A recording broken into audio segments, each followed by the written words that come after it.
Ça sort là. Hello. Ouais, super.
Est-ce que par chance, tu as un clicker dans la... Non?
Je fais juste un petit transfert et je vais faire le test tout de suite.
Alors, je viens de mettre la vidéo. Je sais pas s'il n'y a pas de son.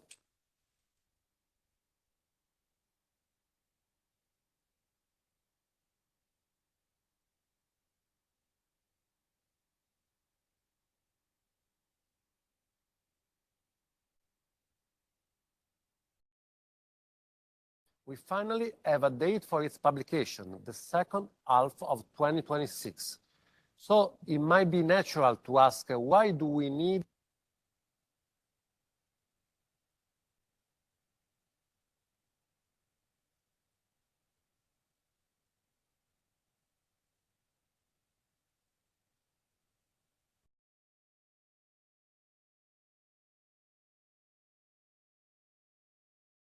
Good afternoon, everyone. I'm very glad to be hosting the platform for electromobility and all of you today in the European Parliament.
Good afternoon, everyone.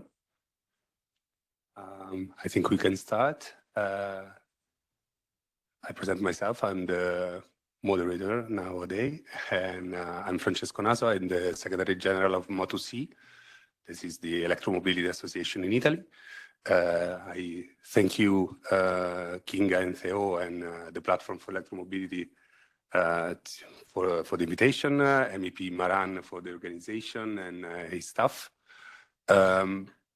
Today, it's an important day in order to discuss the electromobility centrality in the circular economy development in Europe. We need to discuss early in this early stage the Circular Economy Act, because electromobility will be a pillar of the circularity of the industry here in Europe. My role is to present an introduction and to moderate the next panel. Today, just housekeeping rules. The event is recorded and live streamed. We will have interventions from members of the Platform for Electromobility, but they will speak by their own and not in the name of the platform. I will leave the stage to an intervention from remote and from a video intervention by the MEP Per Francesco Maran. Then we will have a short introduction by myself, and then we will hear a keynote speech by Anastasia Tsukka from ECO, and a panel discussion with Céline Domecq from Volvo Cars, Amita Sandhu from BSF, Ricanto Buntis from International Copper Association Europe, and Emily Ricci, TNE. And we will have time and space for a quick Q&A, and then we will have the conclusion from Kinga Timaroto Castro. So I will leave the stage to the video intervention from Per Francesco Maran. Good afternoon, everyone. I'm very glad to be hosting the Platform for Electromobility and all of you today in the European Parliament. Unfortunately, I cannot be there in person with you today, but I hope that this is only the beginning of a conversation on one of the key laws that will be discussed in this mandate, the Circular Economy Act. We finally have a date for its publication, the second half of 2026. So it might be natural to ask, why do we need an event almost 1 year before? The answer is that we want to shape it and be ready for it. Over the past year, I've worked as a shadow rapporteur for the end-of-life vehicle regulation. This has given me the opportunity to meet and get to know closely the main operators of the European circular economy. In fact, I've met with vehicle producers, recyclers, treatment facilities, waste operators, and many other actors across the value chain. Whilst they may disagree on some of the specific measures of the proposal, they all share one common interest: to strengthen the European circular economy and create high-quality jobs in this sector. This is precisely what we are trying to do in the end-of-life vehicle regulation: increase the circularity in the design of new vehicles, but also make sure that we properly collect and treat the millions of vehicles that each year become waste. With every vehicle that we lose or do not treat properly, we lose valuable resources. Think of all the plastic, steel, aluminum, and raw material that go in one single vehicle. And yet today in Europe, over 3 million of vehicles each year go missing. This must end, and it is a key problem we are trying to address in the new regulation. I hope, and of course I'm optimistic, that we will be able to approve the end-of-life vehicles regulation in the next few months. After this, the Circular Economy Act will be the next brick in the construction of a strong European circular economy. This is particularly important for the transport sector, where we want to, at the same time, increase European businesses' competitiveness and decrease our dependency on third countries. The next few years will be decisive to determine whether Europe will be leader in these fields, and we must be clear in the direction that we want to go. Europe needs to lead, not to follow. I hope that the many ideas that will be discussed today, including, for example, that of a true single recycling market, will shape the future Circular Economy Act. And I also hope, and I'm sure that we will have many opportunities to discuss in the future. I thank you again for joining us today, and I wish you a lively and interesting discussion.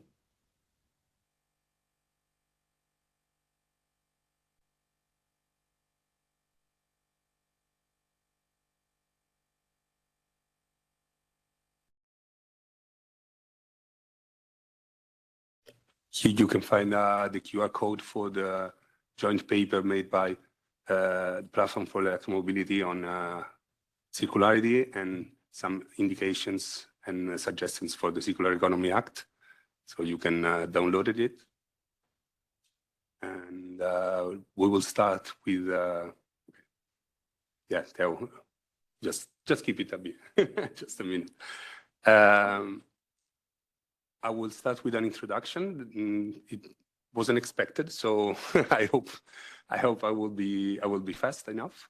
I will also give you some indications from Italy. We are working a lot on circular economy and recycling of lithium-ion batteries because Italy is an important player in circular economy in Europe and in the world. We can skip. Moto-C is just to present ourselves. It's a platform. It's an association that has a lot of industrial members on the electromobility sector in Italy. We make studies and analysis and training courses, and we advocate and lobby towards institutions and business players.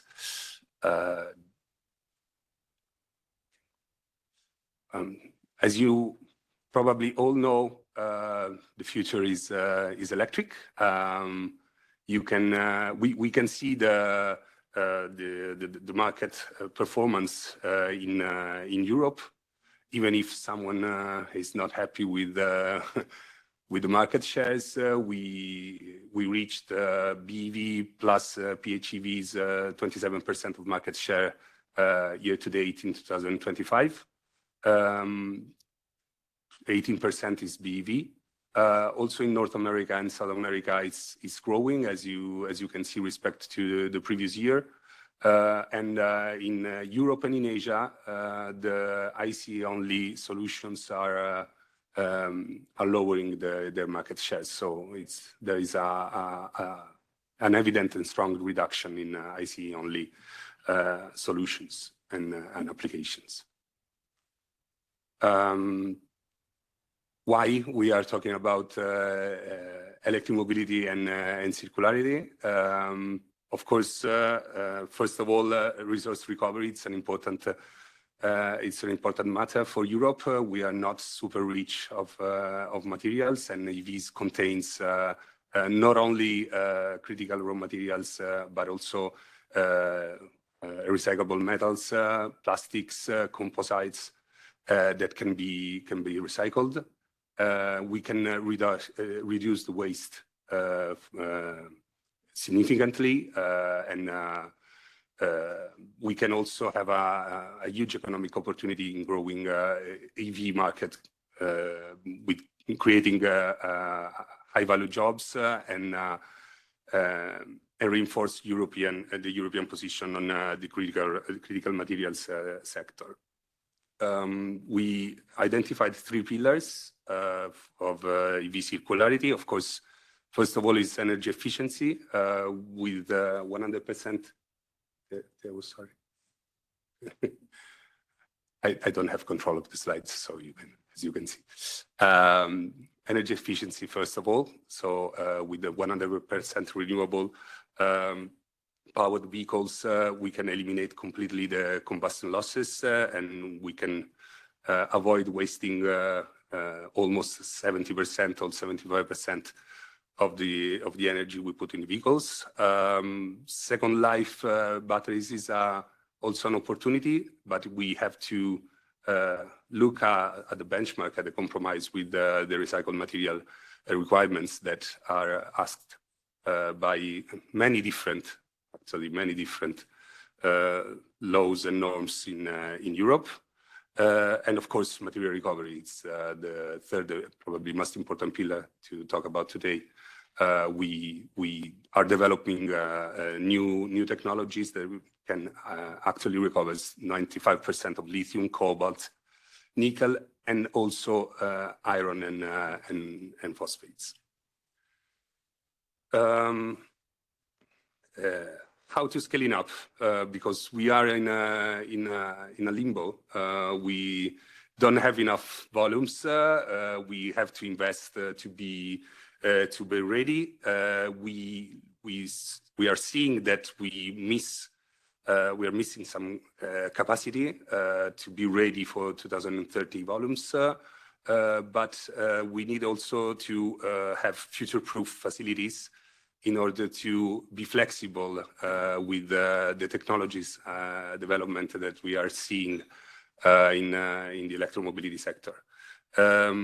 We also need to optimize resource processing, if it's possible, in some facilities, using process for first raw materials and also second life materials. And we have to reach strategic autonomy with the local recycling capability, because so many resources nowadays, especially black mass, is shipped to extra European countries. Some analysis we made in Italy, we are quite ready from a mechanical process point of view, and we are creating capacity in this very sense. And we have also a good ecosystem of consortium that they can just right now disassembly, separate, and shred lithium battery components, and they can make a good amount of black mass. But nowadays, still, we don't have a good position in chemical processing and recycling, especially hydrometallurgical. So we can talk about it today with the company we will have in the panel. Another important point is the battery grade materials that we need to process. And we need a huge investment for this, and we need champions in Italy from the chemical sectors. But we can also recycle with lower grade materials, with lower investment that can be used in other applications. We really are looking to data centralization, that it's really important to collect or organize information, tracking the entire life cycles, and optimize the flow of materials. So this is another important topic that I would like to discuss with our guests and speakers.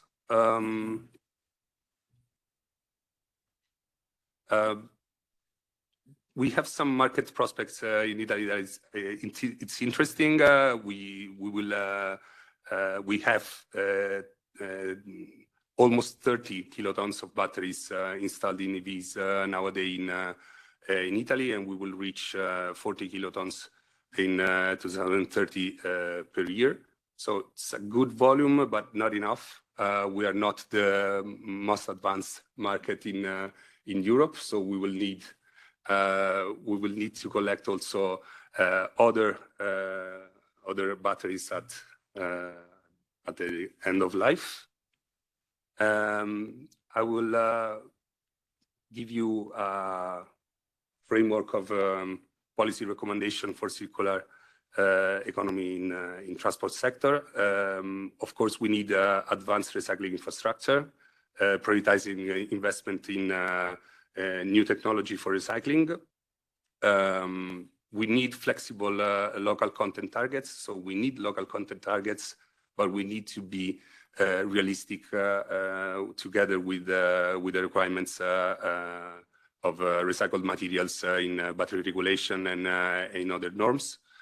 We need regulatory harmonization because we have at least 5 different norms and standards and legislations that are dealing with circularity. We need to harmonize EU waste shipment and logistics norms because nowadays quite difficult to ship black mass and recycled materials among member states. Innovation incentives, of course, are needed, and data availability is central, as I said. I concluded, and I thank you all for the time that you gave me. I will leave the stage to Anastasia Tsutka or from ECHOS for a keynote speech, and we will leave a bit of time if you have some questions for Anastasia. Thank you very much. Thank you very much. I hope you can hear me well. Yes? Okay, Yes. Great. Maybe I can say a word about ECOS because maybe some of you do not know us. So the Environmental Coalition on Standards is an international environmental NGO. We are a membership organization. We're representing other members of civil society, and we are active mainly in standardization and technical policies. We have a network of experts around Europe. And we have also international membership. So basically, we gather technical angles and we promote environmental interests in this fora. So I would like to thank you for the invitation, first of all, and I would like to take a moment to share our vision about the Circular Economy Act, because circularity is something that we have been covering across many topics, but we have applied this on e-mobility specifically. So Europe's e-mobility transition, of course, is unfolding in a context of rising geopolitical and economic pressure, which means that access to critical raw materials and the control of battery supply chains will determine also industrial resilience. And in the meantime, Europe remains highly dependent on important materials and components, which leaves the e-mobility system exposed to volatility and external risks. Although policies have moved beyond the strictly linear model and recycling systems are expanding, recycling alone will not be able to address strategic dependencies or ensure long-term competitiveness. That's why circularity must function as a full life cycle approach. It must focus on design, lifetime extension, reuse, and high-quality material cycles that can effectively reduce resource demand and strengthen resilience. So we do believe that the Circular Economy Act can play a central role by embedding upstream principles and ensuring coherence across the legislative frameworks that shape the e-mobility system currently. As Francesco said, there are multiple. So I will start by saying that circularity is a strategic and economic foundation for e-mobility. We see that at the moment, circular material use has stagnated, which demonstrates the limits of intervening just at the end of a product's life. At the same time, demand for the materials that underpin e-mobility continues to grow. So as I said, secondary materials alone cannot meet this demand. So what we want basically is to address lifetime extension as a prerequisite for competitiveness, which means that we believe that premature treatment of products results in unnecessary material consumption and the loss of economic value. And that's why batteries and components are too often removed or processed without a thorough assessment of their potential continued use. That's why we promote that circularity requires that repair, repurposing, and reuse are prioritized before recycling.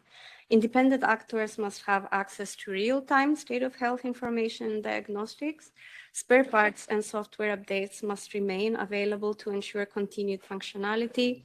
Shredding should not occur without a prior assessment of whether reuse or repurposing is possible. Therefore, progress should be measured through resource efficiency indicators. And repair and reuse, of course, let me underline that, can create financial opportunities, it can create job opportunities, it can create reskilling and upskilling opportunities, and it can support the green economy. That's why we would like to see that there is a shift from end-of-life management to genuine value preservation and a reflection of the waste hierarchy.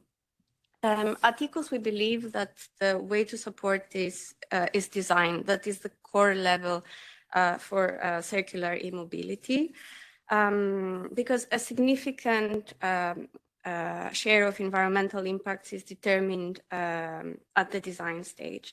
Design choices shape the level of resource use, repairability, and the capacity for reuse and repurposing. In addition, the lack of modularity, apologies. What I wanted to say is that the size of the vehicles is also an important factor in that, because it helps avoid unnecessary material intensity. Therefore, reducing vehicle size and therefore battery size decreases raw material demand, lowers the overall carbon footprint across manufacturing use phases, and reduces the waste generation throughout the life cycle. At this point, I would like to say that also we want to acknowledge that the battery regulation and the end-of-life vehicles regulation have covered a lot of ground in that regard. But then again, the design aspects have not been addressed enough. And we would like to see also some components of non-toxicity incorporated in the future to avoid harmful substances. That's something we want addressed in the Circular Economy Act. Finally, because of course I focused a lot on Second Life, I want to reiterate, of course, that high quality recycling is very important. It remains a necessary component of closed loop circularity, and this must be delivered in high quality. For plastics, our organizational position is that recycled content must originate from post-consumer waste, and traceability systems must exclude credit-based mass balance methods, ensuring measurable reductions in virgin plastic use, and for steel used in vehicles, which is very important. We would also like to see the system supported in an efficient way. So all in all, to summarize, I think that the Circular Economy Act is a very important space where we need to deliver on eco-design, producer responsibility, and make sure that everything that has been achieved so far is coherent and reflects circular economy principles to the fullest. Thank you very much. Thank you. We are super fast, actually. So do you have some questions for Anastasia? The public?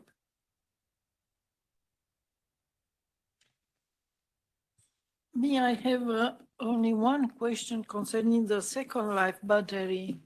The Second Life batteries, you cannot use it too long. So what is, that is a big problem, you know. I don't know if it was from the beginning, the text that you speak about the Second Life battery. Mm-hmm. Yeah. And another thing is data protection from electric cars and bus. You have no data protection. The electric bus, Chinese electric bus, can be stopped from the distance. This is a very difficult, it's a situation that can be a big problem.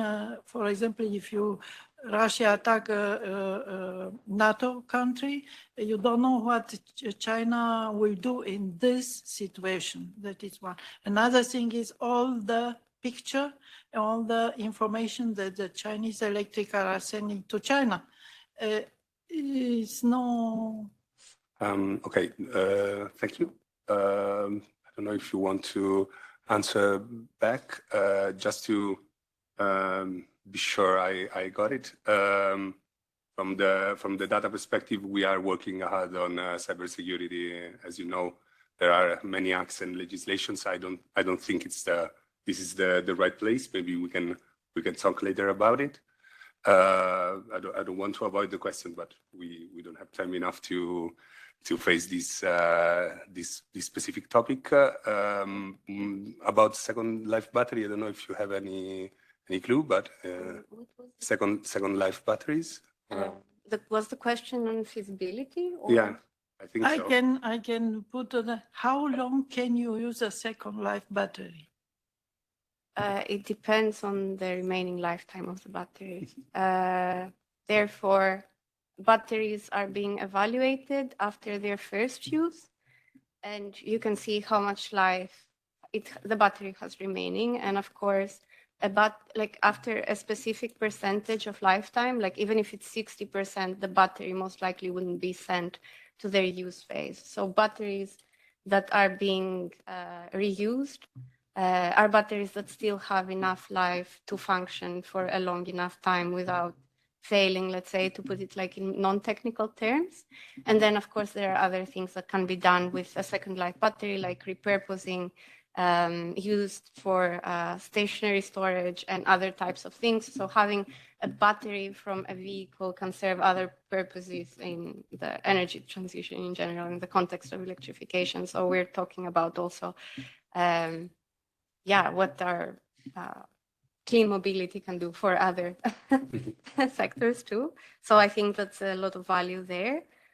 And about safety and feasibility in general, there are people who are doing it. Maybe it's not the most popular option right now, but the more it's being looked into, researched and supported, the more potential it has to scale up. Thank you very much, Anastasia. Maybe we can talk also with the panelists later. I don't know, Celine, if you wanted to. Maybe we will have time during the panel to talk about it. I have a question for Anastasia, actually.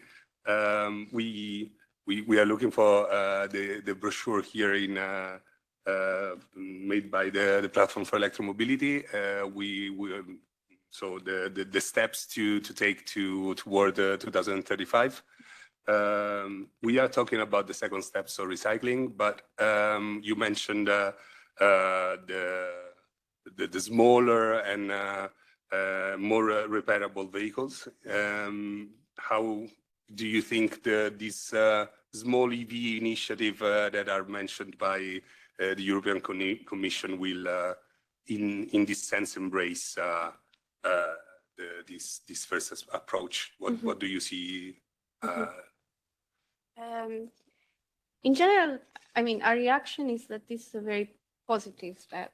Then again, it has to do very much with what the initiative will actually materialize into, because of course, as far as I understand, the main focus is affordability and to support consumers to purchase electric vehicles, and then maybe in that context, circularity wouldn't be the first thought, it might be an afterthought. So I think from our perspective, what is important is to maintain the ambition of such initiatives, because we wouldn't like only to see vehicles getting smaller, but we would like them to get smaller in the right way, if that makes sense. So in principle, yes, it is a very hopeful initiative, and it should incorporate, let's say, it should communicate well with other existing legislative frameworks and the Circular Economy Act, so that,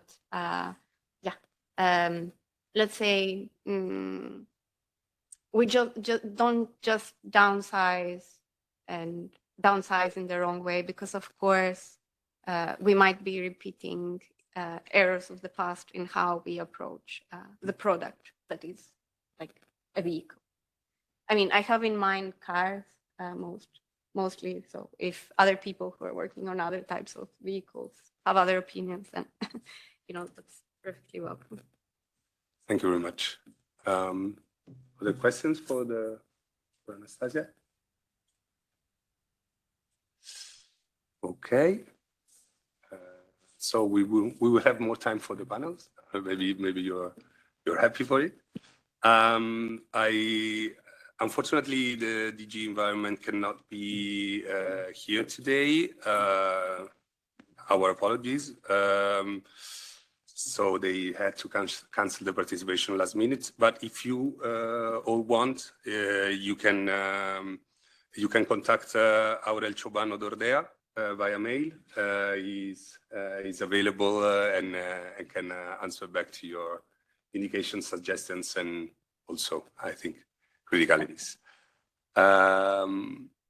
I would go to the panel discussion. Maybe you can also answer to the question that have been made. First question for all the speakers. So be free to answer back. The role of your organization within Europe's circular economy transition, and please present also yourself, starting from Emily, please. Hi, thank you, and great to be here. So I'm Emily Ritchie from TNE. We're a clean transport and energy campaign group. So our big focus is on transition to zero emissions electric vehicles. But as we see that transition, there are key opportunities to build a circular market for electric vehicles, and specifically for their batteries. So why is TNE? Are we working on this? Are we focused on the circular economy? I think for a few reasons. There are huge industrial opportunities, as we heard. So opportunities to really scale the recycling industry in Europe and create quality jobs here as part of that. But also from the resilience side, huge opportunities, again, as we heard earlier, in terms of the recovery of materials from batteries. According to our analysis, from end-of-life batteries here in Europe, we have the potential to provide 14% of our lithium demand, 16% of nickel, and almost a quarter of cobalt demand by 2030.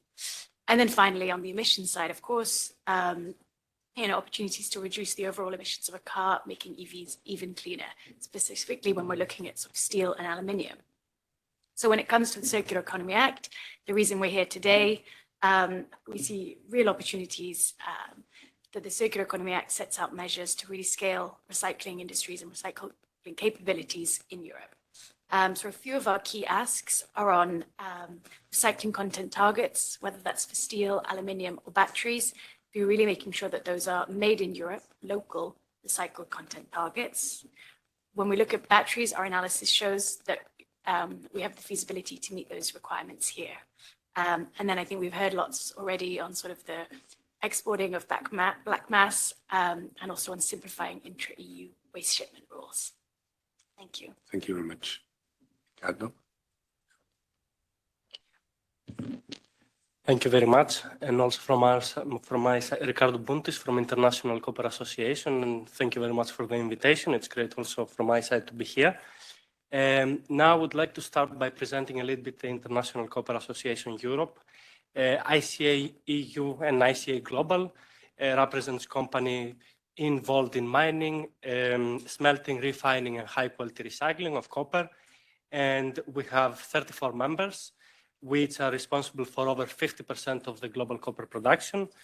And as you may have realized, ICA Europe is the European branch of the Global Association. Now, in terms of high-quality recycling, I think it also echoes mentioned high-quality recycling. And I would really like to explain, what we mean by high-quality recycling is really the final treatment stage of end-of-life products. And in our particular case, is really the pyrometallurgical or the hydrometallurgical process to recover materials up to a purity of 99.99%. So basically, that purity can be recovered regardless of the input, of the quality of the input material. And that's why whenever I'm referring to copper, I'm saying that copper is a little bit of a superstar among the metals, because it's really one of the few metals that you can really recycle indefinitely, and that you can again recycle it up to a very high purity. Now, in terms of what something that is not really mentioned enough today, and when we are talking about circular economy, is that when we recycle copper, is not only that we recover copper itself, but we also recover a number of other critical materials and precious metals. Like, for example, we recover gold, silver, platinum, tin, tellurium, so, and among others. And this, including copper, which is a critical and strategic raw material, according to the Critical Raw Materials Act, they are all materials important for the European Union, but also for the global economy. Now, I would like, we have also a position paper on the Circular Economy Act, but I think, we're going to dive a little bit deeper into the what we would like to see from the Circular Economy Act in a bit. But yeah, just in terms of what copper can deliver, I think it's one of the materials crucial for the European Union that you can find not only in electromobility, but everything that runs on electricity, it has copper in it. So we are expecting a number of measures, some of which have already been shared. And yeah, I will dive a little bit deeper into that in a few minutes. Thank you. Don't anticipate the next question. Thank you. Céline, please. Thank you. Good afternoon, everyone. My name is Céline Domecq. I'm head of office for Volvo Cars here in Brussels. Thanks for the invitation. So at Volvo, one of our sustainability ambition is about circularity. We want to be a circular business by 2040. And if I should define this in very few words, that means doing more with less, basically. So, decoupling our economic growth and our revenues from resources. That's basically the aim. And for that, we are looking at circularity when it comes to production, when it comes to the product, when it comes to the business case, and instead of, selling always more car out to actually keep the cars and use them longer, things like that. So it encompasses the full life cycle of what we do at Volvo Cars. I think our sector is an interesting sector because the automotive industry is really good at recycling. If you look at the cars, they are highly recycled today. And if you look at our efficiency, the cost to recycle a kilo of a car is much lower. It's a few euros compared to thousands for computers, for example, the same quantity of material. So we are super efficient, but that doesn't mean that we are already where we should be, because the aim of recycling for cars in the legislation so far was mainly to depollute from the materials so that you would not have pollution and that you would avoid landfilling and so on. So that has been super efficient, but that doesn't bring us where we want to go next, which is actually recuperating the material to such a quality that we can reuse it again. And that's where we have a lot of ask in the upcoming regulation to make sure that that can happen, because it's not there yet. And maybe a comment on what Mr. Maran said in his introduction when he said, these next few years are very critical for Europe to lead because we want to lead and not to follow. I think it's very optimistic because other world regions, notably Asia, are already much better at having this circular flow of material. So if we want to not fall back and lead, we need to be, either we are prepared to say, okay, they're ahead and we will source from there, or we need to be prepared to put a lot of money on the table, have the right regulation in place, but be there for the long run. It might take a bit longer, maybe than a few years, but that was the reaction. And maybe just on the question on the batteries and second life batteries not being good enough, it really depends what you want to do with them. So, if you want a second life battery for your car to have exactly the same capacity as your initial battery, probably not. But let's say you have a second car, in your family that you use very little, maybe a second-hand battery, then it's much cheaper and it will be sufficient for your use. Or if you use it for storage, maybe it will be enough. So don't discount them. Depending on, what you want to do with the battery, they might have actually quite a lot of value still. It is probable that the life of battery would outlast the life of vehicles, as we are seeing. So it's possible to use second-hand batteries, but maybe we can talk about it. Amita, please. Sure. So, hi, I'm Amy Sandhu from BASF. head of global advocacy for battery materials and recycling. In terms of what our role is in the transition to circular economy, I see it as rather integral. So I don't think I need to introduce BSF. We're in many different verticals, so I'll speak specifically to battery materials on the circular transition.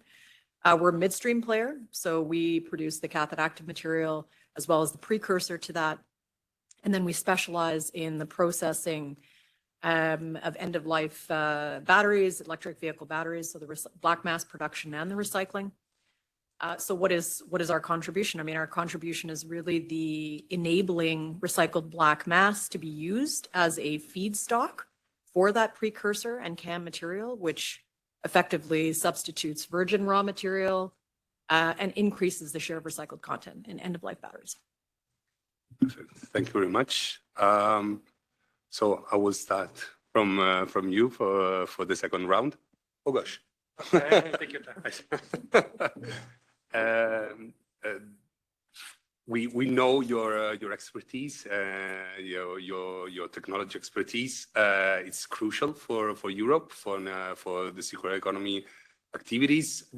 What are the challenges to set up this kind of initiative? What are volumes, the proximity to the production of battery manufacturing technology? What do you think? Yeah. So a lot of it was actually captured at high level, I think, in your presentation, but we would outline the challenges as threefold. I'm actually just going to focus on three. There's many challenges. Yeah. But the first one is volumes, as you said, right? We need significant volume in order to provide that investment signal, and that just doesn't exist at the moment. So more specifically, we've estimated about 40 to 50,000 tons capacity is really where you kind of want to put steel in the ground. And so without that volume, it becomes very difficult to make that business case in these economic circumstances. So that's probably the first challenge. And I think someone from TNE is here, but there's yeah, exactly. Emily. There's so many studies about why we have those volume challenges, right? I mean, you guys have put out enough studies about the infrastructure, EV, slower EV adoption. When you sell a car, you can't get the battery back for 10 years. I mean, these are delayed waste streams. So this is a huge topic. The second one, and we touched on this as well, I think in your presentation, is the regulatory uncertainty. And I know that's used a lot, so I don't mean to sound cliche, but in this case, we really welcome the classification of black mass as hazardous waste. I think that was a major achievement for the industry. And so we really, we're grateful for that. The advocacy worked. However, there's still, and this is a very sensitive word, so I use it cautiously, but there's still loopholes in this regulation. And that specific loophole for black mass is that there are certain shredders that claim they can do a light touch process, couple processing steps here and there, and that they've then converted, black mass as a waste to a product.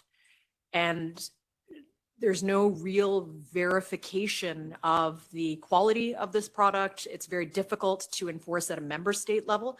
And so you see significant volumes of black mass exiting. I think the International Energy Agency estimates it at about 80%, which is large considering there's not a lot of black mass to begin with in Europe. So that's the second one. And we've actually provided some industry concrete recommendations on how to close these loopholes. So happy to speak with I don't know who's in the room actually, so assistants or anyone who's interested in learning more about our industry recommendations. So that's the second one. The third one is really the financing and investment risk. I think every industry player is talking about this. You need to offset that risk, and it's very difficult when there aren't guaranteed off-takers or an off-take market. Even if you want to do a partnership, how much is that partner going to want to risk as well? So I would say those are the key challenges. Super efficient. Thank you very much, Mita. I would go with Celine. What would you like to see included in the legislation to unlock the full potential of the mobility value chain? Also, a question that it's interesting for us. It's how to make the act compatible with the technology development and to be future-proof in this very sense, because you are developing vehicles that 3 years ago were almost different. So, thank you. Big question. So I'll start with what we would like to see, and it will cover actually some of your challenges, because the first one we would like to see is to invest in advanced recycling capacities, collecting and the recycling. And what I mean by that is to allow the current capacity to scale up, because otherwise what will come out will not be competitive in terms of pricing. The quality needs to go up, and that requires a lot of investment. So what we would like to see is, hubs, regional hubs, and it will not please everyone because everybody might want to have its own recycling, but we don't think that's really, possible for the future. We should have hubs, and maybe some countries can specialize because they have already, advantages or a strong know-how in the process. Money, there need to be either public money or private money. There needs to be a way to get the money for the industry to invest. That's for sure. The second thing we would like to see is, it was touched upon by you actually when you mentioned, the extending the life cycle of a product. It's a very, very complex calculation to make, how long it should last, and what's the optimal. Today, in the kind of linear business we are in with the car industry, for example, it's not advantageous for us, for example, to have a circular model like leasing or, getting back the cars, because they depreciate. If you get them beyond their normal lifetime, they will depreciate even more. So for us, that means on the books, it looks really bad financially. So we need to switch the system so that it doesn't have such a weight on, on the finances. And that's true for us, but also for leasing company and so on. And in a lot of cases, the material, there can be quality issue, but if we exclude quality issue with secondary materials or recycled content, the other issue is that typically they are more expensive. And, there's a push to have more affordable electric cars, but if everything else becomes more expensive, it becomes really, really hard to be affordable and still as a business to be profitable. So we need to see where we can move the needle so that it can be taxation, but that's more national, we know that, but still a reflection with the member state, how to make this, these secondary materials, second-hand spare parts and so on, much more affordable and cheaper than the primary or first-hand. That's the second thing. That's the third thing is how to account for circularity. Today, when we report, we have to report a lot on decarbonization efforts, and that's positive for investors. Circularity is trickier because circularity is more about the cost you avoid or that you're not spending, and that's much harder to make it transparent in your financial reports. And so it's far less valued by investors, right? Because it's gains. Well, yeah, it's not a direct gain of money. It's actually avoiding to spend money. So also this, like thinking how we could change reporting, change the valuation of circularity would go a long way to help actually companies, to be more active on this. So that would be our main 3 acts. Thank you very much. Oh, yeah, and the question about, how to make it future-proof, I would say a degree of flexibility. Again, I think it's something you mentioned. Sometimes it's hard to make a choice because depending on what you want to do, it doesn't fit all, it will not tick all the boxes. So for example, we want to reduce the material we put in our cars. One way to do this is to glue the cells of the battery to the body because you avoid all the casing. So you save on plastic, on aluminium and so on. The car is lighter, it's great. But when it comes to repairability or dismantling, it will take a bit more time. So where do you find a balance? And sometimes it will make more sense to have a traditional battery, let me call it this way, because it's more, it's easier to recycle at the end. Sometimes it will, on other car lines, it might be actually better to go for the, cell to body technology simply because you reduce your materials. So what we're trying to do at Volvo, both when it comes to decarbonization and circularity, is to see every euro we invest, where are they going to have the most impact in delivering what we want them to deliver? So a legislation which sets targets, yes, but leaves flexibility on how to reach them should make it a bit more future-proof. Thank you very much. Ricardo, your hopes for this legislation? So I repeat the question, and what would you like to see included, and also except from the batteries, because we always talk about batteries, but we have a lot of materials to recycle, right? Indeed. And I also have three, but I promise we didn't agree on those beforehand, that each of us will have three. I swear. Three policy asks. So yeah, it's a coincidence. From our side, I think we have obviously, as I mentioned before, a position paper that we have already submitted to the open public consultation. And in that position paper, we have more than three policy asks, but yeah, for the sake of time, I will focus only on three.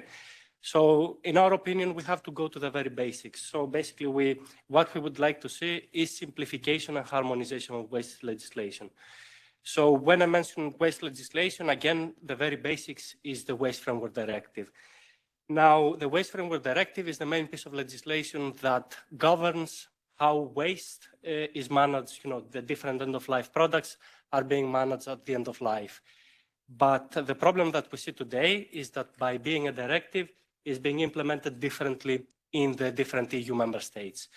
So basically, we see different interpretations of the same directive. Now, some examples that I can give here is definitions. So basically, we see definitions like, for example, what is waste and what is not, being interpreted differently in the different EU member states.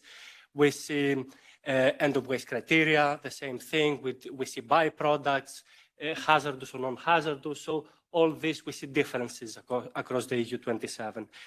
Another thing that we see is classifications. The classification, for example, in one member state that a waste is classified as a non-hazardous waste, maybe when it is being shipped in another member state, that very waste shipment, maybe the receiving member state will not recognize it as non-hazardous. And that means that the same shipment probably will have to undergo through new sampling and testing, probably by a new protocol. So that will complicate things, especially when it comes, to shipments across the different EU member states. And the last thing is end of waste. End of waste, as I mentioned before, is one more thing that is being implemented inconsistently. Now, under the Waste Framework Directive, we have end of waste criteria for 3 different metals, copper, steel, and aluminium. But something that is inconsistent is basically the process for determining end of waste. So that means that in some member states, you need the competent authorities to be involved, whereas in some other member states, the waste operator can go simply to the pile of scrap, have a look at it, say this is end of waste, and be able to ship it outside of Europe, whether or not they meet the end of waste criteria. So in that regard, something that we would like to see is when it comes to waste legislation is basically for key provisions of the Waste Framework Directive to be implemented, as is across the EU 27. And especially because some of them, as I already mentioned, are definitions. So it's essential to have a common terminology and a common language across the European Union. And that obviously, it is linked also with shipments, because shipments, we know, although we had the revision of the end of the waste shipment regulation, recently, we see that there is still room for improvement. So by improving how waste legislation is and is being implemented, we will solve, in part, also waste shipments across the EU. That was point number 1. Point number 2 is essentially copper losses.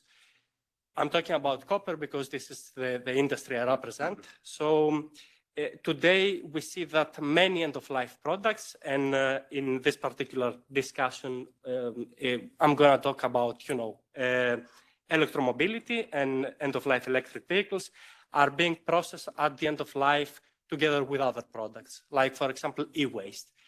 When that happens during the pre-processing stage, for example, shredding and post-shredding, we see that we've seen that we have substantial copper losses to 2 fractions, the steel and aluminum scrap fraction. Within ICA Europe, we did some analysis and we saw that on average per vehicle process, we're losing between 1.7 and 5.5 kilograms of copper. And that obviously you may think that, 1.7 is not that much, but actually when you multiply that 1.7 by the number of vehicles that are processed, every year and they reach end of life, which is in the range of millions, then you realize that, the copper losses, especially to the steel scrap fraction, are substantial. And something that I would like to reiterate here is whatever we lose to the steel scrap and aluminum scrap fraction, essentially this is copper that we cannot recover. This is lost to the aluminum and steel cycles, which is a pity because, as I mentioned at the very beginning, copper is a material that you find everywhere.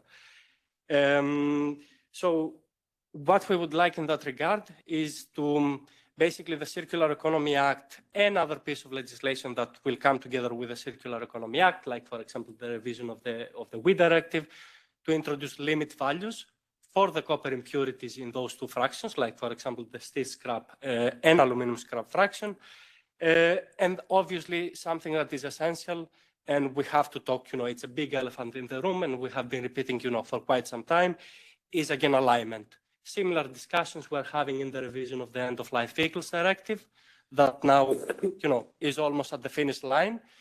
And, I think that the European Commission and the co-legislators are very close to setting limit values for the copper impurities in those two fractions. So alignment has also is also an important element and has to be reflected in the Circular Economy Act. And last but not least is to reduce illegal exports. I think that's also a big problem that we are seeing today. Luckily, when we are talking about end-of-life vehicles, that is already addressed by the European Commission in the revised, almost revised end-of-life vehicles directive, because as you are maybe aware, many end-of-life vehicles are being shipped illegally, and I want to reiterate that illegally outside of the European Union as second-hand vehicles. But this is not only the case for end-of-life vehicles, this is the case also for e-waste. And the reason why I'm mentioning more waste streams in this panel discussion, although we are under, we are around the topic of electromobility, is because whatever we are recycling in our facilities, for example, if we are recycling copper from e-waste, it doesn't mean that this copper will go to electrical and electronic equipment, but this copper will go also in other industries. So basically, it's not closed-loop recycling. It will go, for example, to electric vehicles. It can go to the construction sector, and so on. So basically, that we would like that problem of illegal exports to be addressed also in other pieces of legislation, like, for example, the revision of the WEEE directive. And I would like to go also back to the very beginning when I mentioned the end of waste criteria. This is also another problem that we have today, is that we have illegal shipments because from discussions that we've had, what we've seen and what we've realized is that different actors across the value chain are using the self-classification that I was talking about of copper scrap to classify something that doesn't meet the requirements to be classified as end of waste in order to ship copper outside of the European Union, which is basically, if you look at it very carefully, an illegal shipment. And this is all copper that we're losing from the European Union. So yeah, just to cut a very long story short, and I know that we have more topics to address. Yeah, it's essentially these are the three priorities that, or four priorities that we would like to see addressed in the Circular Economy Act. Thank you. Thank you. To be honest, there were four. Yeah. Emily, we are talking about recycling, just battery recycling. It's important also to understand how the circular economy principles can be integrated into the design vehicles and their life cycles. So what are your concerns and indications in this very sense? Yeah, thanks for the question. I think, yeah, a really good point and a lot that we can do there. maybe before I go into really sort of the design and life cycle, I think we've talked a lot about batteries, but also a lot we can do on steel and aluminium. I guess just, first of all, why are we talking about this? So when we look at electric or a vehicle, aluminium and steel represent over 60% of the vehicle's production or embedded emissions. And so through recycling, we can really reduce those emissions and looking sort of at the life cycle emissions of the vehicle. So I think on that point around design and life cycle, the ELV, end of life vehicles regulation does a lot and has really made some great progress. As we see, we're in the final stretches. I think it's really important that the ELV gets design for dismantling and recycling requirements right, and really ensures better sorting of scrap. But I think this is where the Circular Economy Act can come in and make up for any kind of missed opportunities or build on what is agreed in the ELV, to be really removing barriers to recycling, specifically when we're thinking about the design of the vehicle, but also a lot of scope there on recycled content targets for aluminium and steel in EVs. In theory, amending the end-of-life vehicle regulation once we've got feasibility studies, looking at where that could be really a tool to improve the overall life cycle emissions of the vehicle.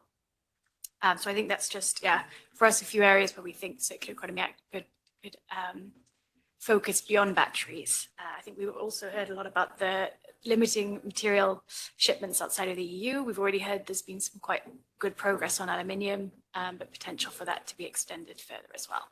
Thank you. Thank you very much, Emily. I will go back to Amita, if it's okay. Local content requirements. We are talking so much about it in many different legislations. How local content requirements can be used to boost localization in Europe. What BASF can propose in this very sense in terms of concrete policies, because local content, but then you have to have the right conditions to properly produce here in Europe. So what are your thoughts about it? Yep. Okay. This one I'm pretty excited about, so just give me a nudge if I'm going over time here. That's okay. I think LCR, and I'm just going to use that word to abbreviate, otherwise it's a bit wordy, is really interesting. It's an interesting opportunity for us because above and beyond everything that it's trying to do, which is, create this robust European battery value chain and reduce that strategic dependence on non-EU countries. It's a really interesting market pull mechanism to address some of the challenges that I had mentioned, those commercial challenges that we have as a recycler, but also as a producer. Right now, there's no guaranteed order flow or product flow between value chain players on the battery value chain. It's a lot of commercial constraints, right? Value chain players, if they're putting their orders in China, everything upstream of that doesn't really matter. We're just twiddling our thumbs waiting for the orders to come in. So this is a really interesting way to kind of force those commercial linkages in a way. But it's also, if it's designed correctly and in very close collaboration with industry, it's also got the opportunity to be a friendshoring mechanism. And so our position is to, considering the battery industry is at a very nascent stage in Europe, we believe there should be, and I think Celine had mentioned this as well, some type of flexibility at the beginning, right? So we don't want to see extremely restrictive stick-like measures. It has to be coupled with the carrots, and I'll go into that a little bit in a bit. But here we think that local content requirements has to apply to all steps of the battery value chain for the reason I just mentioned. It has to differ. So in our conversations with the legislators, we're already seeing that they're taking that into account, right? Because we just don't have some of those materials available in Europe. So of course, they're not going to put massive restrictions on the upstream mining side. But this kind of components versus value-based approach is very interesting for us. So we think it should differ. We think it should apply to all steps of the value chain. our position is a bit nuanced on this, and it's probably quite different from some of the talks that are going on in other industry associations or circles. As BSF now I speak. So we see an opportunity for kind of a two-pronged approach, which is the mandated quotas, if you will, so the local content requirements coupled with subsidies. And we're not asking for subsidies forever. This is not realistic. It's not healthy for industry. So what we envision is local content, or EU made, is anything that's produced in Europe by a European player or a non-European player, or that's produced outside of Europe with at least 25% EU ownership. Why do I say this? Because we know the economic realities of producing in Europe, right? And this leaves a little bit of flexibility for certain members of the value chain. I don't want to speak for Celine, but the OEMs specifically, who need to remain price competitive. And so that's kind of what we would consider. And on the CAM side, we have very specific asks on, a certain percentage of the cathode active material being non-originating. And that's simply because of production costs. I mean, we're looking at 2 to 4 times higher production costs in Europe, and the OpEx is around that as well, right? And so that's what we envision. Now, how does that relate to subsidies? Because there has to be some incentive, right? Otherwise, it's just a stick. So what's the point of local content requirements? To have those subsidies, or to be able to access those subsidies, rather, in addition to the marketability of the product. And there we see an opportunity for eligibility for subsidies when it's EU made. So it has to be produced, you can't apply for a subsidy if your production is outside of the EU. So eligibility if it's EU made, and the company has at least 25% ownership. So here we're talking about friendshoring, right? And I know there's a lot of hyper, fear mongering and a lot of perceiving Asian players as the threat. But if we do what they did 25 years ago or whatever, when OEMs were coming to China, and we structure this legislation in a smart way, we stand to gain a lot. There's a lot of mutual gains from partnerships with Asian players, having them on EU territory. I know this is controversial, but this is our position. We see a lot of technology know-how, the ability to scale, and the ability to actually have a viable battery industry here. And we just can't deny that they're there. So this is a bit our vision. More specifically on the kind of recycling side, we think that local content should apply to the metal refining step. And we don't think there should be a local content requirement for black mass, because then we wouldn't be able to import it. And let's be honest, we don't have those volumes. So that's for local content from our side. Thank you very much, Amanda. Celine, well, we were talking about recycling, but you mentioned interesting things about repairability and the solution, the technological solution that can enhance or block repairability. So what is your point of view, how to take into account repairability, reuse and remanufacturing of EVs? This is a question that came from the registered people. Yeah, I think when we talk about circularity, it's broader than just recycling, indeed. And that's what we are looking at internally. So you start with thinking, how can you reduce to a maximum the resources you put in your car, term of materials and so on? Then what you need to put in the car, because it will not be seen here, can be recycled as much as possible. And then you have to try to find the right balance between repairability, between recycled content, between the technology. It's not easy. I would say some, different manufacturers will probably go different routes, and then we'll see, good practices from some, and we'll pick up on that. And I guess at the end, the ones, the choices made, which are the most efficient to reach the goals and in a cost-efficient manner, will probably spread. So, but it's something that we are looking at. We're not just looking at, and I think that's true for I don't speak for other OEMs, but I'm fairly sure it's true for all of us. We're not just looking at end-of-life recycling. We are taking a much broader approach. And I think we're also taking a broader approach in the sense, rethinking the product, again, not just about selling cars, but how can we extract more values from our cars, from a longer life cycle, basically, you know, by, yeah, car as a service more than as a good that you buy and then you discard a few years later to buy a new one. That's all part of the thinking. It takes time because it's not what we have been doing for decades and decades and decades. So it takes time, but that's the approach we have.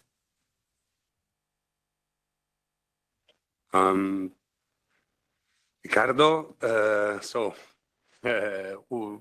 what are your main concerns for the next years ahead in terms of EU policies?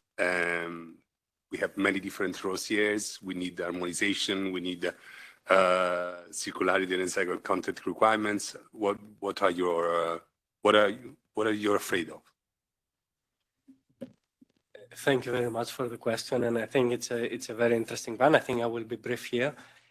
At the European level, I think we are the region with the most piece of legislation than any other region.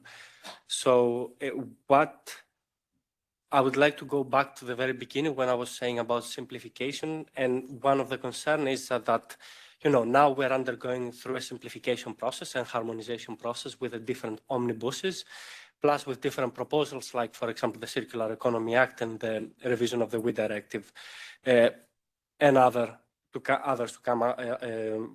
down the road. So basically what is a concern, but also a hope at the same time, is that we will see this harmonization and simplification exercise. Obviously, I'm not talking about deregulation, it's harmonization, simplification, to really be successful, both when it comes to proposals from the European Commission, but also to discussions from the co-legislators, the European Parliament and the European Council.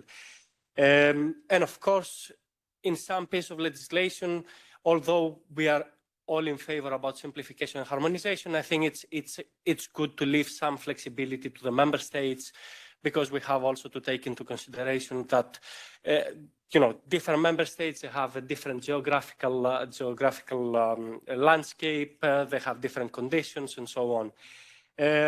Now, when it comes to future piece of legislation that will be proposed, I think we have, again, it's a hope, but also a concern. We hope that those pieces of legislation and the articles that will be included in those will be based on concrete data. And something extremely important for us is to not be rushed. So the Circular Economy Act, because today the discussion is about the Circular Economy Act, I think we would like to see a Circular Economy Act based on concrete data, and to not have something out there just for the sake of having something out there, but an act that can be used for the next 10 years. And of course, if we have to update it, that obviously can happen. So yes, we have to reach at a level that, when something is proposed by policymakers, to not be in a situation that we are today, that we risk reopening the files through omnibus simplification proposals and having again all over again the discussions that we're having on different files. So yeah, this is the main. Thank you for the bad guy character here now. I perfectly agree with you with your concerns. Emily, last question. I'm Italian, so in Italy, always they complain about environmental requirements, circular economy requirements, and they always ask about how about the social transition? How about the attention to the social matters? How circular economy, how reparability can in some way address this concern, and in some way also push second-hand market, for example. And you made a very interesting report about retrofitting and the car park, European car park. So I'm really interested in your answer. Yeah, great question. I mean, I think when we talk about the social transition, I'd maybe start from a slightly different angle, but more just, as I mentioned before, on the kind of industrial opportunity from building a recycling industry in Europe, whether that's on battery recycling, steel or aluminium, and just the sort of, the potential to create jobs. So particularly when we look at recycling of batteries, in 2024, there were over 30 material recovery from battery projects announced, but about half of those projects capacity was on hold or not certain to go ahead. So I think that just sort of shows how there is huge potential there across these areas for investment and jobs, which can support kind of, social and political support for the transition. But we need the measures that we've talked about to scale up those industries. And I think, as Sidini said, part of that is on the funding, on the investment. So, whether that's on the Innovation Fund or on the Future Competitiveness Fund, making sure that the kind of CapEx and OpEx support is there to support recycling projects. And I think, teaming that or seeing how that works with made in EU requirements is key. I think obviously as T&E, we do a lot of work more broadly on secondhand vehicles and the opportunities there. This is really an area that a lot of my colleagues lead on, but happy to share more separately. But I think, indeed, it's important to think of circularity more broadly as well, and what that means for the kind of affordability side. Thank you very much to all the speakers. You were super on time, so really thank you. We have time enough for questions, and please. Let's collect a bit of them if you clear. I present myself. I have studied physics and informatics, and I am a member of the European Physical Society. I have two general question. Do you have some experience or results if you have an accident with an electric car? The probability to have a big explosion very quick is very high. This one question. The second one is about the hybrid cars, electric and fuel cars. Nobody is speaking here because I don't think that you will be ready in 2030 or 35 with only electric cars. So what is your experience with the hybrid cars? Okay. Please. Hello, thank you very much. My name is Kaisa Toroskainen from the Global Battery Alliance. Thanks so much for the insightful speeches, everyone. My question relates to one area that we haven't touched upon today, which is the environmental, social, and governance sort of ESG standards of recycled materials and recycling processes in general. And I'm wondering what are your respective takes on using sort of ESG standards and criteria as one mechanism to actually incentivize responsibly produced recycled content for these purposes, and incentivizing, of course, European production, but then also taking into account some of those realities that you talked about regarding we maybe not having all of those volumes in Europe, but then prioritizing sort of responsible production also outside of Europe, and also shoring up some of that social support, etc. And also how this can be one area of harmonization across different regulations, given that we have due diligence requirements on recycled content in the EU batteries regulation. We have ESG criteria as part of the Critical Raw Materials Act, etc. How can these be all sort of joined up? Yeah, that's my question. Thank you very much. Thank you very much. Other questions? Maybe you, of course. I have a question as a representative of Recharge. So that's in my daily job. I'm working for Recharge, which is the Association for the Advanced Rechargeable Lithium Batteries in Europe. So I have a question to the panelists. We haven't really discussed about how difficult it is to actually reach the recycled content targets of the batteries regulation. In the sense that we don't have the volumes, neither for the material to be recycled in Europe. We heard about the issue of the leakage, but also you have much higher volumes, mainly in China. So the easiest is to import batteries from China that meet the recycled content targets, so even EVs. that are meeting the targets than actually to source from Europe? And how could this be addressed in the Circular Economy Act, this issue? Okay, thank you very much. Also comments allowed because we have time enough, but please. And then we will pass the stage. Hi, I'm Daniel Kaminski from the Volkswagen Group. And thank you very much, first of all, for all your interventions and insightful thoughts. The only thing that surprises me a little bit is that we are talking about electromobility, car industry, and circularity, and that we don't say that we should actually avoid double regulation. We have dedicated legislative acts for batteries and for cars, which will be the end-of-life vehicles regulation. And the European Commission is now working on streamlining regulations and also on simplifying regulations.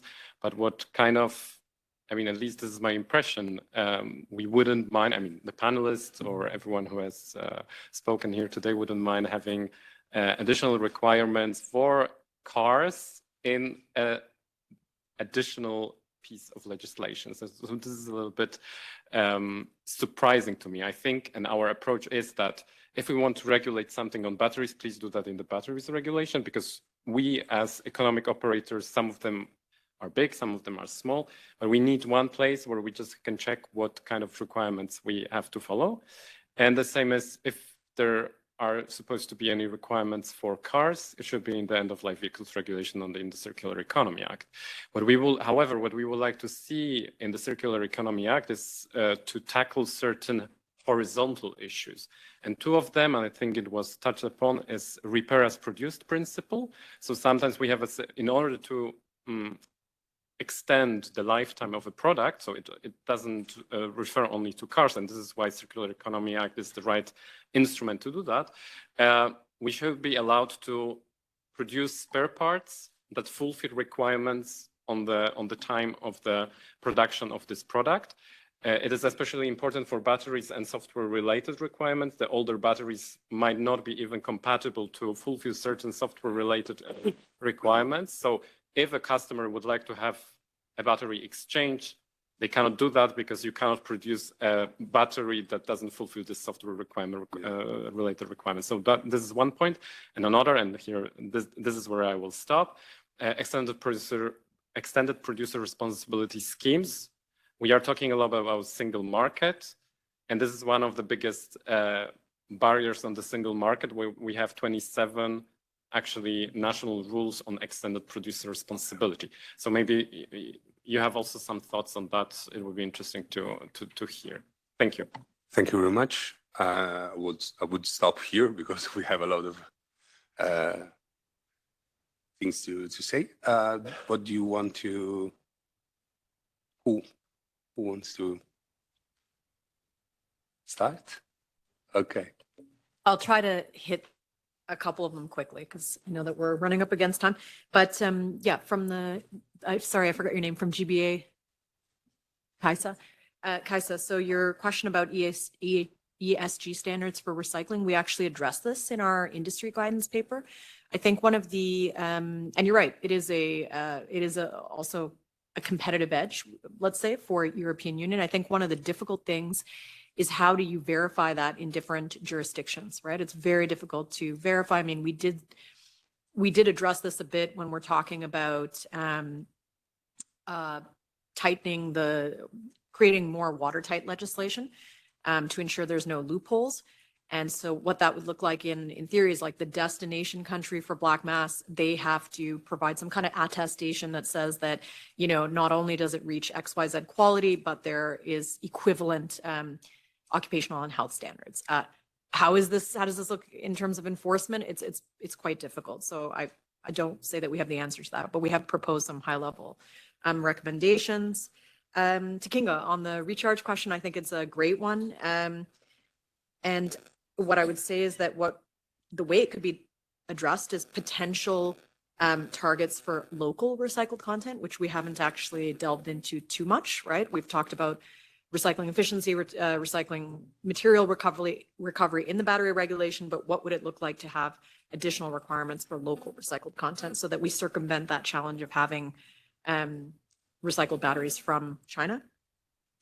On the Volkswagen comment, I have to be honest, I didn't get all the details, but fully agree that simplifying legislation is important. I think it was said before, but in my opinion, if you get legislation right from the first time, you don't need an omnibus. But there also has to be some kind of mechanism for cross-dossier impact assessment. And yes, we do agree that that remains opaque in the ELV and battery regulation. I'll leave it at that. Thank you very much. I don't know, Selina or...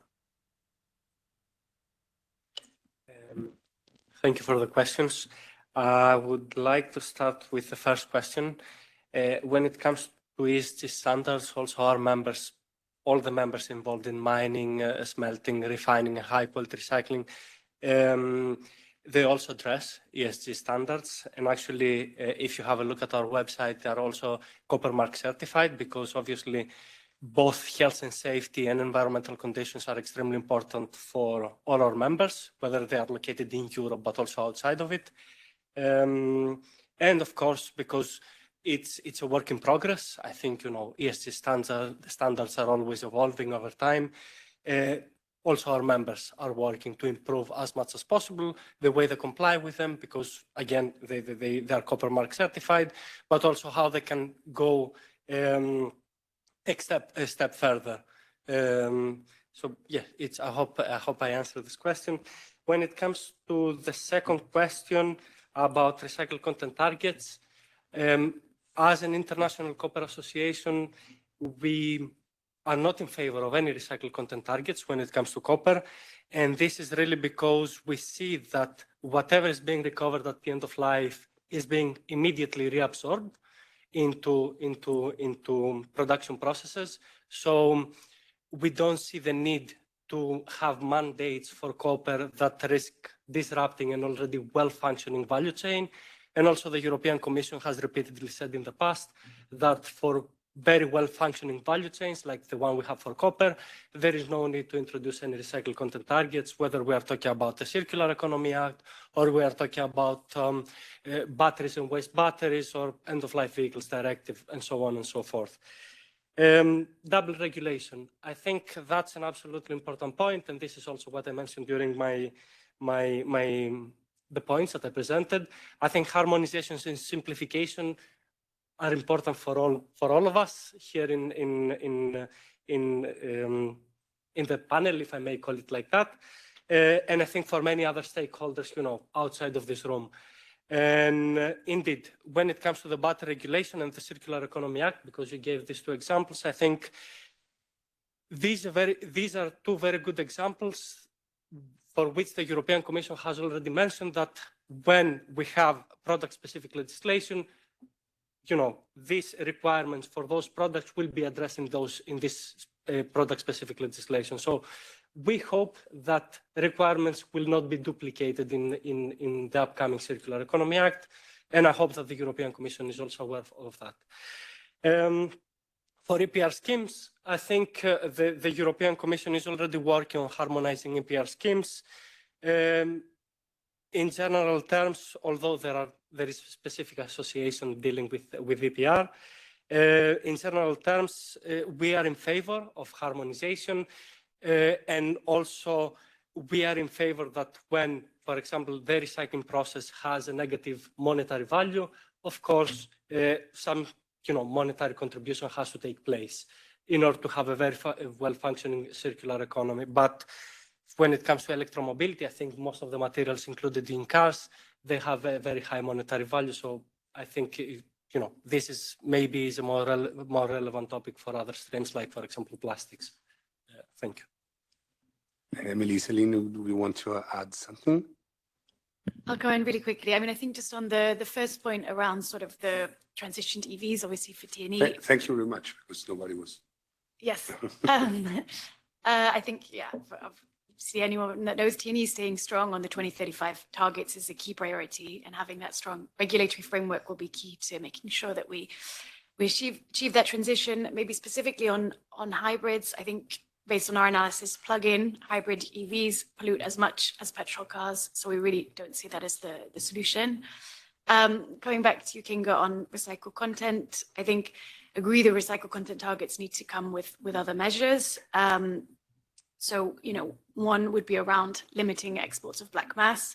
We saw the Resource EU plan today says, reiterates kind of the Commission's commitment to look further or take further measures, but I think still a lack of detail there on what exactly that will look like.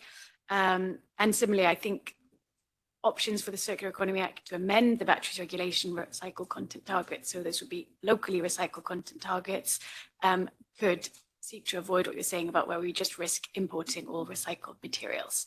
And yeah, I think I'll hand it to you. Thanks. Thank you very much. Céline. I will start with the safety question. I'm not an expert on, EVs and whether they explode or not, but Volvo cars, if we are known for something, it's safety. So trust me, nobody in the company would validate a car which is at risk of exploding, the moment it hits a tree or has an accident. So I don't know how the colleagues are doing it. I know there's regulation in place to make sure that, for example, the batteries are safe. But I don't believe this is a major risk. It would never go through. Then on the ESG criteria, when we source, wherever we source, whatever we source, we have the same requirements. So, we would apply them. And of course, when you are sourcing from outside of the EU, there's maybe more difficulties for the traceability, but we are progressing a lot on that, and especially with digital tools today. So room for improvement, but there's no difference in the kind of requirements we put on the materials we put in our car, no matter where they are sourced.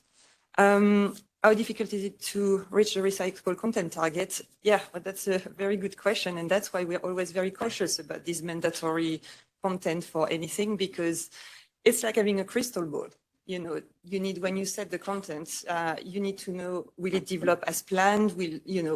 How the prices will be impacted and so on. So for us, if you actually tackle the reasons why there's not enough available content at the right price, you will solve the problem, because it's not that we don't want to use recycled content, but either it's because the quality is not there, the price is not there. So that's why in the Circularity Act, and I hope I didn't give the impression that we want more requirements on cars. I thought that's actually what the principle we want to see are more like transversal indeed. It's really to sort out, to make sure that the recycling industry is competitive enough so that when we source, we can do it here at the same price and a good price. Fully agree with you on the repair as produced principle. This is a nightmare. We've been banging on the Commission door long enough. We were under the impression that it was moving in the right direction. So if you don't think so, I will contact my colleagues, because it's really an issue that we face as well. We don't want more regulation, and we really want the Circularity Act to try to help the recycling industry to be where it should be, for us to be, can source what we need to be circular without additional cost and problems. Thank you very much. We are in rush now, so thank you. Maybe we can talk later about probability of accidents and so on. I leave the stage to Kinga for the conclusions. I really thank the speaker and all of you for being here and listening.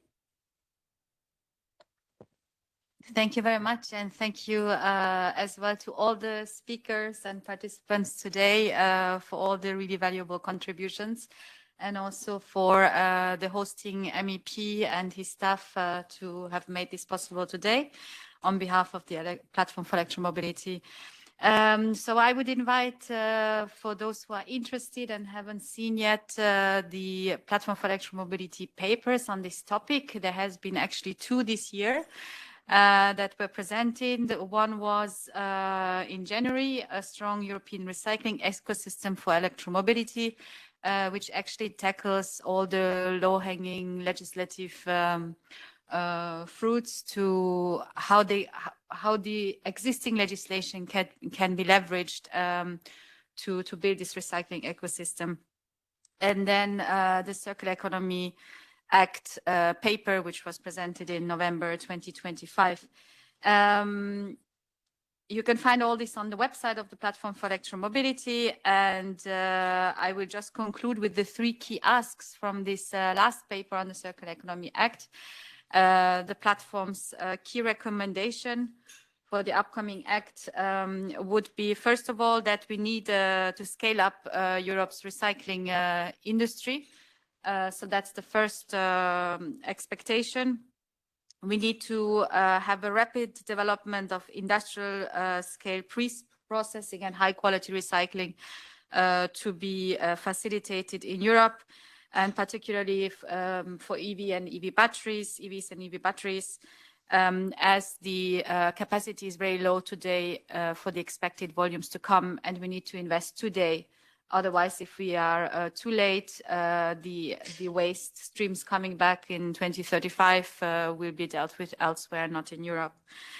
Then the second key recommendation is to increasing the use of recycled material as well as local content through incentives, and also to gradually phase in local content targets. So this was mentioned several times, I think also on the panel, and we need incentive-based measures to use recycled content. We have also discussed also the challenges when it comes to targets. And lastly, we need to establish a true single market for recycling. So this maybe part of the picture is also the APR schemes that was mentioned, but in our paper we mostly talk about the intra-EU shipment to harmonize and facilitate intra-EU shipment of waste, and also to make these shipments easier within member states than actually to export waste. And there are also a lot of loopholes that can be still addressed across different legislations. So to conclude, finally, I think this was the first step to open a dialogue with the members of the parliament and also the different stakeholders in the room. And we will continue to do that and continue to try to shape this future act to be a true possibility for industrial leadership in the e-mobility industry in Europe and for clean tech. And yeah, with that, I'm at the end of the concluding words. Thank you very much. I think it's end of you, so maybe we will have time to discuss.